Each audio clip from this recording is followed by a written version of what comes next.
भारत ने रांची में जोरदार जीत के साथ इंग्लैंड के साथ चल रही टेस्ट सीरीज को 3-1 से जीत लिया है। मैच में प्रभावित करने वाले खिलाड़ियों में बिहार के जन्मे आकाशदीप भी शामिल थे। साउथ बिहार के रोहतास जिले के जन्मे आकाशदीप ने पहले ही टेस्ट मैच में 3 विकेट लेकर के सभी को खुश कर दिया। उनके साथ ही तेज गेंदबाज मुकेश कुमार का जन्म बिहार के उत्तर पश्चिमी जिले गोपालगंज में हुआ था, जो गन्ने के लिए प्रसिद्ध है और शराब तस्करी के नए तरीकों के लिए कुख्यात है। पिछले साल जुलाई में टेस्ट क्रिकेट में डेब्यू करने वाले मुकेश ने अब तक भारत के लिए तीनों फॉर्मेट यानी टेस्ट, वनडे और T20 में डेब्यू कर चुके हैं। हालांकि ये दोनों ही डोमेस्टिक क्रिकेट में अपनी होम टीम बिहार के लिए नहीं खेलते हैं। ये दोनों बंगाल के लिए खेलते हैं और वहीं से इनके क्रिकेट के जन्म की कहानी की शुरुआत भी होती है। यह क्रिकेट ट्रस्ट के साथ पलायन की कहानी है। इस साल जनवरी में पटना के मोइनुल हक स्टेडियम में एक जोरदार तमाशा देखने को मिला। मुंबई के खिलाफ सीजन के पहले रणजी ट्रॉफी मैच की सुबह बिहार क्रिकेट एसोसिएशन यानी बीसीए के 2 प्रतिद्वंदी समूहों ने खिलाड़ियों की 2 अलग अलग टीमें उतार दी। दोनों ने यह दावा किया कि उनकी टीम सही है, जिससे भ्रम और अव्यवस्था की स्थिति पैदा हुई। टीम अपनी लिस्ट वाले टेबल में सबसे नीचे भी रहा। क्या इसमें कोई हैरान करने वाली बात है? हालांकि ऐसा हमेशा नहीं रहा था। एक समय बिहार क्रिकेटरों का निर्यातक इंपोर्टर नहीं बल्कि आयातक यानी एक्सपोर्टर था। 1960 के दशक के मध्य में बीसीए के अध्यक्ष बनने के बाद टाटा स्टील के मालिक रूसी मोदी ने क्वालिटी डोमेस्टिक क्रिकेटरों को कंपनी के लिए काम करने और बिहार के लिए खेलने का ऑफर दिया। उनमें रमेश सक्सेना, हरी गिडवानी और दलजीत सिंह जैसे जबरदस्त खिलाड़ी थे। जमशेदपुर, जो उस समय दक्षिण बिहार का हिस्सा था, वो राज्य का क्रिकेट केंद्र बना और इसका कीनियन स्टेडियम 1970 और 1980 के दशक में विदेशी टीमों के मैचों के लिए चुना गया था। 1990 के दशक के बाद इसका ठीक उल्टा होने लगा। सबा करीम और सुब्रतो बनर्जी दोनों पटना विजन में थे। बिहार से खेले लेकिन बाद में बंगाल चले गए।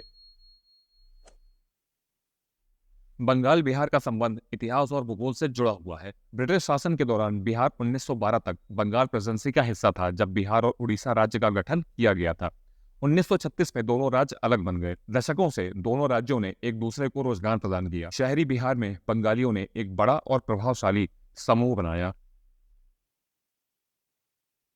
1941 में बिहार और बंगाल के बीच रणजी ट्रॉफी में बिहार की टीम में 7 बंगाली शामिल थे। कोलकाता में जन्मे तेज गेंदबाज शुड बनर्जी ने अपने 3 दशक लंबे करियर की शुरुआत बंगाल और नवानगर से खेलते हुए की, लेकिन 1942 से 58 तक 16 साल तक बिहार का नेतृत्व किया। उन्होंने 1948 में एक टेस्ट खेलकर 5 विकेट लिए थे। क्रिकेट लेखक सुजीत बनर्जी ने बिटवीन इंडियन विकेट्स में लिखा है, बिहार के लिए बनर्जी ने एक बेहतरीन टीम बनाने के लिए खुद को समर्पित कर दिया था। उस समय जमशेदपुर के हर युवा लड़के ने बनर्जी के लंबे रनअप और शानदार बॉलिंग एक्शन की नकल की।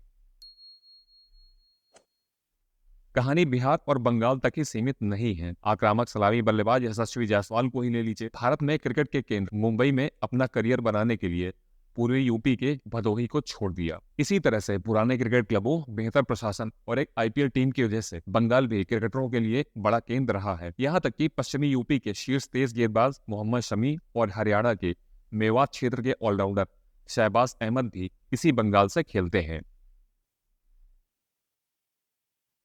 हर टीम ने खुद को संजोए रखने की कोशिश की। हालांकि बिहार के मामले में ऐसा नहीं है। उसके यहाँ खेल का स्तर ऐसा हो गया है कि उसे अपने प्रतिभा को कहीं और देखने के लिए मजबूर होना पड़ता है। बोर्ड में लगातार झगड़े की वजह से बीसीए को 2004 में बीसीसीआई ने निलंबित कर दिया था। राज्य को 2018 में सुप्रीम कोर्ट के निर्देश के बाद ही बहाल किया गया। पटना में जन्मे ईशान किशन, जिन्होंने अंडर-19 2016 वर्ल्ड कप में भारत का नेतृत्व किया और इस समय इंटरनेशनल टीम का भी हिस्सा है, वो भी पड़ोसी राज्य झारखंड के लिए खेलते हैं।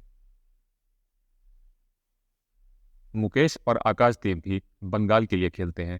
आकाशदीप के पिता एक स्कूल शिक्षक थे तो मुकेश के पिता एक टैक्सी ड्राइवर थे। दोनों में से कोई भी अपने बेटे को टेस्ट क्रिकेटर बनते देखने के लिए जीवित नहीं रहा। मुकेश ने तो कुपोषण से भी लड़ाई लड़ी। आकाशदीप गंभीर पीठ की चोट से उभर गए। उन्होंने अपने बड़े भाई और पिता को खो दिया। वह हर रास्ते पर विजय का सबसे बड़ा प्रतीक है। दिलचस्प बात यह है कि हाल के वर्षों में बंगाल के 2 घरेलू खिलाड़ी रिद्धिमान साहा और अशोक ढिंडा भी छोटे शहरों से आते हैं। यह आपको उस प्रतिभा की गहराई के बारे में कुछ बताता है जिसे भारत में नजरअंदाज किया जाता है।